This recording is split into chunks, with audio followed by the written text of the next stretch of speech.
चलिए शुरू करते हैं। जैक स्टैट में आप देखोगे कि दो वर्ड हैं, एक जैक और दूसरा स्टैट। जैक को हम लोग कहते हैं जेनस काइनेज, और काइनेज आप देख रहे हो कि लास्ट में एस लगा हुआ है, तो इसका मतलब आपका ये एक एंजाइम है ना।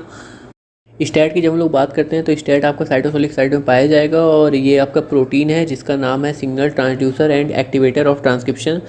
नाम ही जब आप देखोगे तो नाम ही सब कुछ बता देगा कि ये एक्चुअली में सिग्नल को ट्रांसड्यूस करता है। मतलब आपका एक सिग्नल आपको मिला है, मतलब आपका जो रिसेप्टर्स पे आपका लिगैंड बाइंड हुआ है, तो आपका रिसेप्टर जो होता है उस सिग्नल को रिसीव किया, मतलब आपको उस जो लिगैंड है, लिगैंड को आपको बाइंड किया, और फर्दर जो सिग्नल्स आपके प्रोड्यूस होते हैं उस सिग्नल को आपको ट्रांसफ़र करता है स्टैट प्रोटीन की मदद से। और स्टैट प्रोटीन फर्दर आगे चल के किस तरह से आपको ट्रांसक्रिप्शन को एक्टिवेट करेगा और फर्दर कैसे बायोलॉजिकल रिस्पॉन्सेस होंगे वो हम लोग आगे देखेंगे। लेकिन जो नाम रखा गया है वो इसी बेसिस पे रखा गया है स्टैट प्रोटीन का, जिसका नाम है signal transducer and activator of transcription. मतलब आपको ये सिग्नल को ट्रांसड्यूस करेगा और फर्दर ट्रांसक्रिप्शन को एक्टिवेट करेगा, जिससे हम लोग स्टैट कहते हैं। अब हम लोग डिस्कस करते हैं कि कैसे क्या है आपका जैक स्टैट बाइंडिंग रिसेप्टर का स्ट्रक्चर। तो स्ट्रक्चर में जब हम लोग देखते हैं तो ये आपका है मेम्ब्रेन बायफॉस्फोलिपिड की लेयर, और मेम्ब्रेन बायफॉस्फोलिपिड के जो आउटर एरिया है उसे हम लोग कहते हैं एक्स्ट्रा सेलर साइट, और जो इंटर सेलर एरिया है, मतलब सेल के जो नीचे का एरिया है, सेल के अंदर का एरिया, उसे हम लोग इंटर सेलर साइट कहते हैं। और यहाँ पे आपका साइटोसोल पाया जाता है। फॉस्फोलिपिड मेम्ब्रेन पे आप देखोगे कि रिसेप्टर पाया जाता है, और एक्स्ट्रा सेलुलर साइट में रिसेप्टर का बाइंडिंग डोमेन होता है। रिसेप्टर के बाइंडिंग डोमेन पे आपका साइटोकाइन आपका बाइंड करता है, जो एज ए एगोनिस्ट वर्क करता है। साइटोकाइन आपका रिसेप्टर से बाइंड करता है, और बाइंड करने के बाद फर्दर किस तरह से अपना एक्शन को प्रोड्यूस करेगा ये हम लोग आगे देखेंगे। तो हम लोग डिस्कस करते हैं कि कैसे आपका जैक स्टैट बाइंडिंग रिसेप्टर किस तरह से आपका वर्क करता है। सबसे पहले आपका cytokine as a agonist bind करता है आपका रिसेप्टर पे आपका जो एक्स्ट्रा सेलुलर पे आपका जो बाइंडिंग डोमेन होता है वहाँ पे आपका साइटोकाइन आपका बाइंड करता है और फर्दर प्रमोट करता है रिसेप्टर के डायमराइजेशन को। Then it further lead to cause conformational changes in cytosol. Means receptor के डायमराइजेशन होने के बाद ये साइटोसोल में कुछ कन्फर्मेशनल चेंजेस करेगा। Then receptor increases the affinity towards the Janus kinase. Means जो रिसेप्टर है उसकी एफिनिटी जेनस काइनेज जो कि आपका साइटोसोल में प्रेजेंट है उसकी तरफ बढ़ जाएगी। एफिनिटी इंक्रीज होने से जेनस काइनेज आपका रिसेप्टर से बाइंड हो जाता है, जैसा कि हम लोग ऊपर फिगर में देख रहे हैं।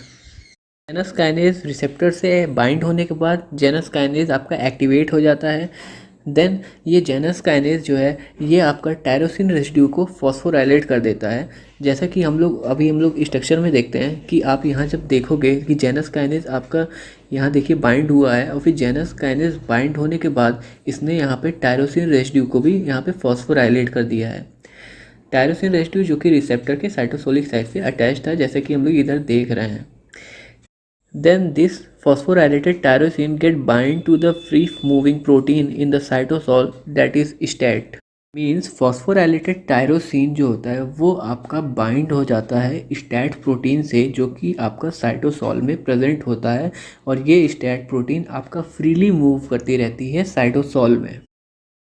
When the phosphorylated tyrosine get bind to STAT protein, then Janus kinase phosphorylate STAT mean STAT protein. हम लोग स्ट्रक्चर में देखते हैं कि जैसे आपका स्टैट प्रोटीन आपका बाइंड हुआ है आपका फॉस्फोराइलेटेड टायरोसिन से, तो आपका जेनस काइनेज है ये आपका फॉस्फोराइलेट कर देगा स्टैट प्रोटीन को।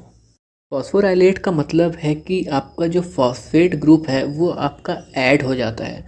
जैसे कि अगर हम लोग स्टैट प्रोटीन के फॉस्फोराइलेट की बात कर रहे हैं, मतलब हम लोग जैक स्टेट, जब आपका जैक जो होता है जेनस काइनेज अगर स्टैट को फॉस्फोराइलेट कर रहा है, इसका मतलब आपका स्टैट में आपका फॉस्फेट ग्रुप को ऐड कर रहा है। And then the pair of phosphorylated STAT get bind to each other and form a dimer structure, the process called dimerization of STAT. Dimerization of STAT का मतलब है कि जो आपके स्टैट प्रोटीन थी, जो दो स्टैट प्रोटीन थी, वो तो आपके दो थी, तो वो दोनों आपके एक दूसरे से जॉइंट हो जाएंगी, मतलब एक दूसरे से बाइंड हो जाएंगी और एक आपका डायमर स्ट्रक्चर फॉर्म करेगा। जैसा कि हम लोग इसके फिगर में देख लेते हैं कि आप स्टैट प्रोटीन देखोगे कि आपके दो स्टैट प्रोटीन थी और दोनों में आपके फॉस्फेट ग्रुप अटैच थे। इसका मतलब आपके ये आपके फॉस्फोराइलेटेड स्टैट प्रोटीन है। आपकी ये दोनों फॉस्फोराइलेटेड स्टैट जो होता है वो आपके जेनस काइनेस से डिटैच होंगे और फिर एक दूसरे से अटैच होकर एक डायमर स्ट्रक्चर फॉर्म करेंगे, जिस प्रोसेस को कहते हैं डायमराइजेशन ऑफ स्टैट। फिर यही डायमराइज्ड स्टैट जो होता है वो आपका ट्रांसलोकेट टू न्यूक्लियस, मींस ये आपका जो डायमराइज्ड स्टैट, आपके जो दोनों डायमराइजेशन के बाद जो आपके डायमराइज्ड स्टैट आपके फॉर्म हुए हैं, ये आपके न्यूक्लियस में ट्रांसलोकेट हो जाएंगे और वहाँ जाके ये फर्दर ट्रांसक्रिप्शन को रेगुलेट करेंगे और बायोलॉजिकल रिस्पॉन्सेस को शो करेंगे। अब हम लोग डिस्कस करेंगे कि जैक स्टैट रिसेप्टर आखिर किन किन चीज़ों में आपका फंक्शन करता है। तो ये आपका प्रोलैक्टिन की सिंथेसिस में हेल्प करता है, साइटोसाइन की सिंथेसिस में हेल्प करता है और आपका ग्रोथ हार्मोन के सिंथेसिस में हेल्प करता है। और ये आपका जिनकी जो सिंथेसिस होती है वो आपके जैक स्टैट रिसेप्टर के थ्रू होती है। अब हम लोग डिस्कस करते हैं कुछ एक्स्ट्रा पॉइंट जो कि रेफरेंस बुक में दिया हुआ है।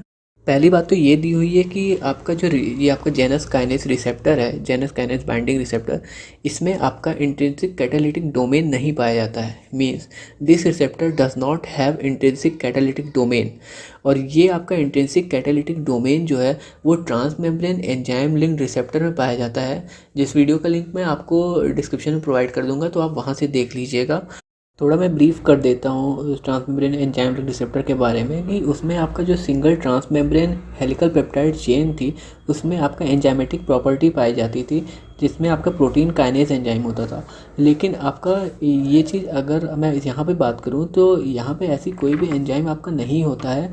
यहाँ पे आपका रेसिड्यू पाया जाता है, टायरोसिन रेसिड्यू, और वहाँ पे आपका जो होता है प्रोटीन काइनेज एंजाइम पाया जाता था जो कि आपका फॉस्फोराइलेटेड टायरोसिन था। ओके, लेकिन यहाँ पे आपका टायरोसिन रेसिड्यू पाया जाता है जो कि आगे चल के आपका फॉस्फोराइलाइट होता है। ओके, इसलिए हम लोग कहते हैं कि इंट्रिंसिक कैटालिटिक डोमेन की जो प्रॉपर्टी है वो जैक स्टैट में नहीं पाई जाती है। इस तरह से हम लोगों ने डिस्कस किया transmembrane JAK STAT binding receptor के बारे में। अगर आपको वीडियो इन्फॉर्मेटिव लगा हो तो फिर लाइक कर देना, चैनल पे नए हो तो सब्सक्राइब कर देना और मिलते हैं हम लोग नेक्स्ट वीडियो में। हाँ, कोई अगर डाउट हो तो आप जो है कमेंट करिए, उसका जवाब देता हूँ मैं। Okay, bye.